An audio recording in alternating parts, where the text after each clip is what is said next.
By energy आया यहाँ से 2.74 इलेक्ट्रॉन वोल्ट। ये ऑब्वियसली मीटर पर सेकंड होगा, तो यहाँ से इलेक्ट्रॉन वोल्ट ये कैंसिल हो जाएगा, सेकंड से सेकंड कैंसिल हो जाएगा, तो लैम्डा आपका आ जाएगा 4.14 divided by 2.74 multiplied by 10 raise to power, ये -15 है, ये 8 है, तो ये हो जाएगा -7 मीटर।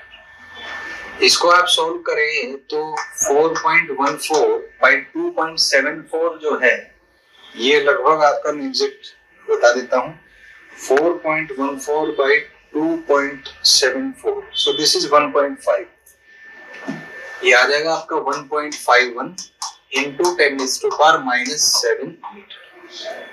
तो ये उस फोटोन का वेवलेंथ होगा जो इस सरफेस पे आपने इंसिडेंट किया है।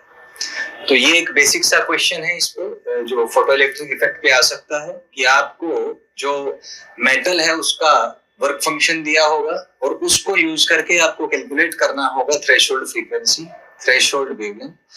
एक क्वेश्चन बन सकता है कि आपको मैक्सिमम काइनेटिक एनर्जी दिया हो फोटो इलेक्ट्रॉन्स का या स्टॉपिंग पोटेंशियल दिया हो, तो वहां उस रिलेशन को यूज करके आपको हो सकता है कि फ्रीक्वेंसी निकालना हो फोटोन का या उसका वेवलेंथ निकालना हो, तो आप उसको एनर्जी का जो प्रिंसिपल है वो यूज करके इसको आप सॉल्व कर सकते हैं।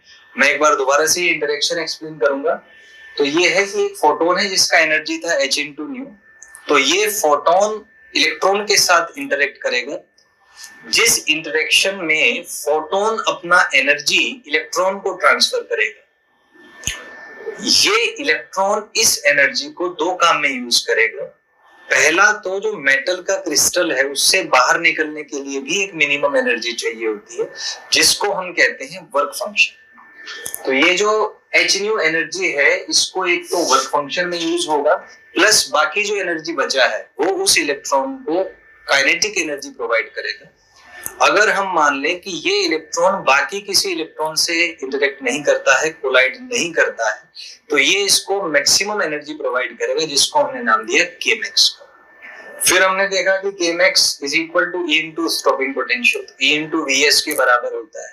तो वहां से इसको यूज करके हमने एनर्जी कैलकुलेट किया और एनर्जी को बेसिस बना के हमने वेवलेंथ कैलकुलेट किया। तो एक स्टैंडर्ड से ये इस पे क्वेश्चन बन सकते हैं। आइए इसमें आगे एक और क्वेश्चन देखते हैं।